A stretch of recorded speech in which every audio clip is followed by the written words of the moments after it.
a short introduction. I'm here to, first of all, make my Hummingbird Blend, the blend I have always been doing since 2011. The historical breakthrough for me is that I shift from cooperatives to farmers. And I will totally know how exactly components happened. Definitely not by chance. You are a very famous producer in Brazil. The first crazy man. Well, back 20 years ago you were just crazy, now you are the founding father of specialty. Mm-hmm. And definitely thank you for this passion, and thank you for raising the level of quality up and up and up. How do you feel like, Bill, being a specialty coffee business? How do you fight or resist this constant pressure of give me lower prices, give me higher volume? How do you manage it? Okay. It's not easy to manage this because it's a kind of poison that is established in Brazil, asking for lower price. But I think the guideline we got 20 years ago, looking for different things, looking for different approach, looking for different processes, and but till now we are still challenged by the market. We are poisoned sometimes for asking people asking for bad coffees or better prices, but I think now Brazil is in a level that this is much less than it was 10 years, 20 years ago.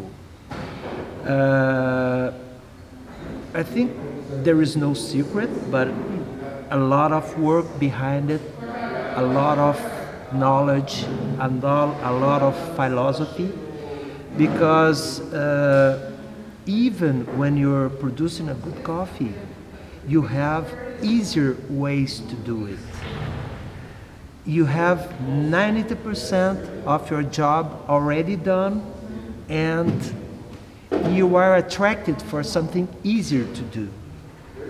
Because when you take the coffee out of the tree, it's the last step and the most dangerous step that you are taking. You can do big mistakes, or you can do very amazing things. So, on the point of view of quality, this is the big challenge. But we don't sell only coffee. You have to sell coffee with passion, with relationship, with the right partner. Right now we are building a Hummingbird blend with you to bring to Russia, and it's important to have somebody that represents us, that understands what we do, understands how we think, to bring to your customers what we are doing here. So it's very important to have this straight relationship, this friendship, this transparency, this fairness, and I think it's the last link and the important link to bring to the final customers what we're doing. And as I saw in the farm, you are not chasing high productivity. You can afford to be picky, meaning you create higher added value to the coffee that you're selling. Yeah, you have to choose the path that you want to. If you are a commodity producer, you should go to hotter, warmer regions to have growth of the tree, speed of maturation, harvest machine, volume, so and so. And the other path, you should go to altitudes, looking for different varietals, not focusing mainly on productivity, but on varietals. Let the nature work on your side. Slow. So it's a kind of slow food, slow coffee concept. You have to everybody is in a hurry to harvest the coffee, to speed up, to sell the coffee, and we are just in the middle of the season. Our plan is to produce the micro lot still January, September. The late harvest will be the best. So we are not in a hurry. Well, it's amazing because just next door you have farmers who are already finished, and in your place it's just the beginning, and it's super close. It's just 1 hour drive. It's just next.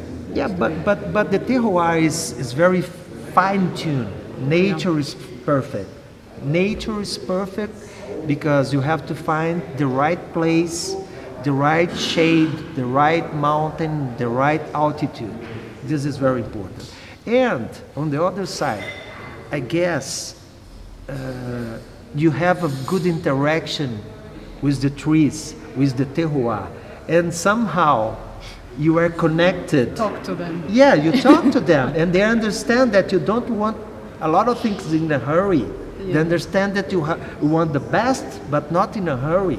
So it's a kind of philosophy that you have an intrinsic relationship between you, the land, and the nature. And what was your way from the first steps of trying to introduce specialty until now when you're the champion of Cup of Excellence? I mean, right now many roasters in Russia would face exactly the same difficulty. They are kind of waiting for customers to come up to them and ask for better quality, which never happens. Everybody knows, those who have been doing it for a while, that you need to offer it, explain it again and again and again before a customer realizes the difference and comes to ask for it. So what was your experience in building that market of specialty for Brazilian coffees? It was not easy because 20 years ago Brazil was not considered specialty coffee. Natural was not considered specialty coffee. So the road is long, and we have been convincing people that what is good or not. Of course, you always have price buyers. You always have people that wants to squeeze you for price and so.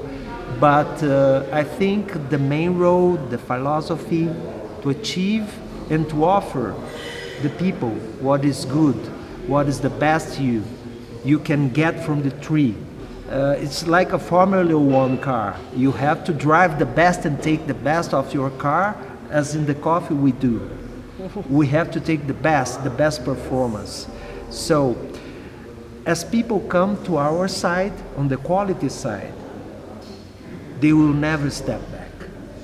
This is the very good news.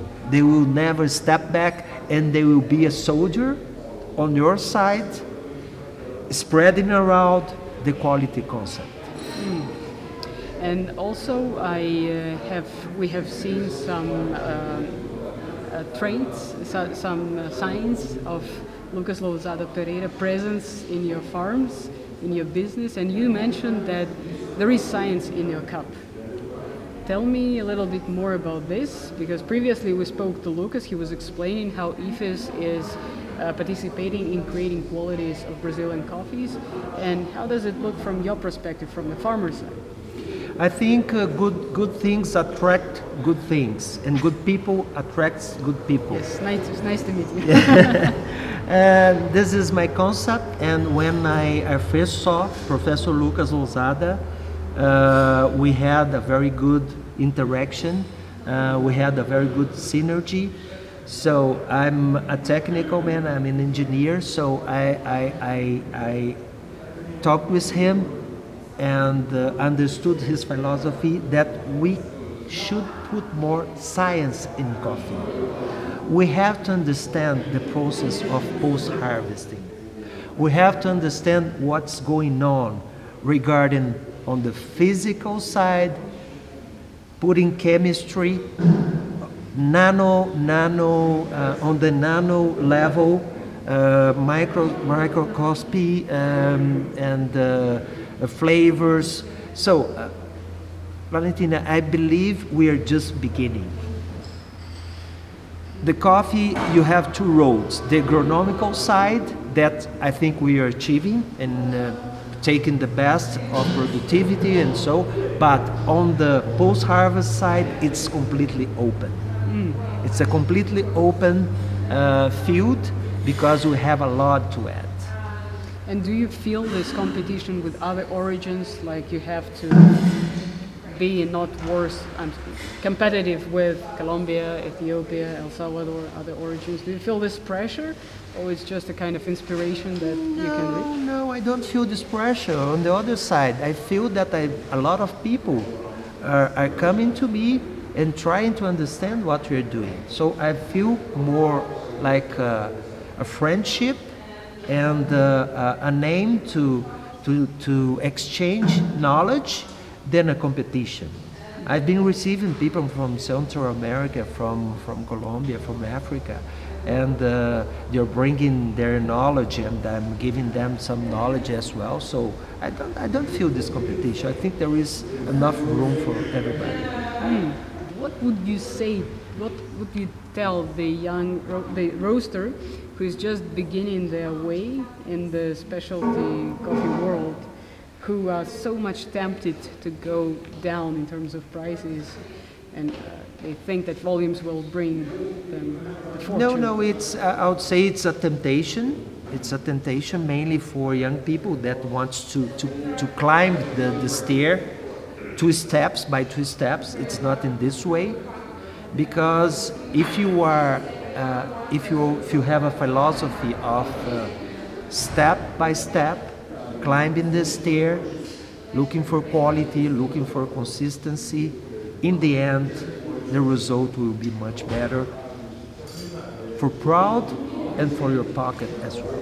Well, as myself, I feel a huge relief when I end up at the cupping table here. And when I begin cupping the future ingredients of Hummingbird Blend, it's just so much headache off. In the previous years, I would have to go through several rounds of cupping tables before I get down to finals. And here, just the very first cupping is already kind of final. Already have ready-made solutions for just the final touch. And this is I know it's tons of work behind it, and a lot of traceability and effort and attention to details, picking little things. So thank you for doing that. And now I know it really pays off. I don't need to fight for the little. I won't be pushing you in prices. It's going to be an easy process. Yes, definitely. But it's our business. It's our business to make things easier for you. And if I make things easier for you, it will be easier for your customers as well. Yes, definitely. And also we like, you're very special in your mindset about processing. No water, no foreign microorganisms, and no washing off away the gem. Yeah, because if you put water in the process on the naturals, of course, you are washing out everything that you have good from the terroir, from the very best, the bacteria, the yeast, the microbiota that if you want the best, let it go. let it go. Let it work. Push it. So water is not good. And let it go. How do you feel like a champion, the Cup of Excellence champion, like a rock star? No. I'm the same guy.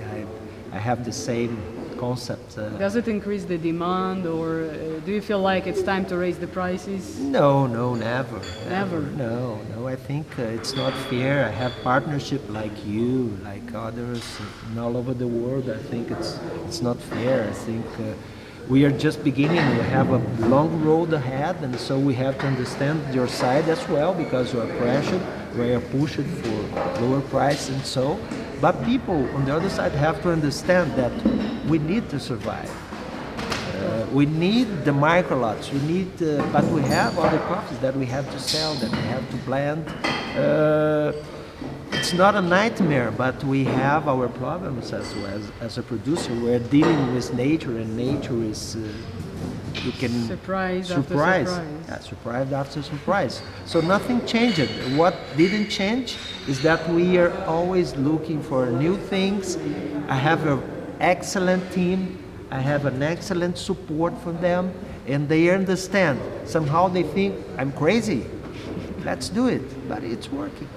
Do I get it right that your business is totally disconnected from the market, from the stock exchange? Of course. Like New York. You are just working outright, and you Yes. don't care what the price is. Doesn't care for me. So how long ago did you disconnect from it? From the very beginning? No, it's not easy. So let's consider 10 years ago, I completely disconnected. And it's like chains off? Oh, of course.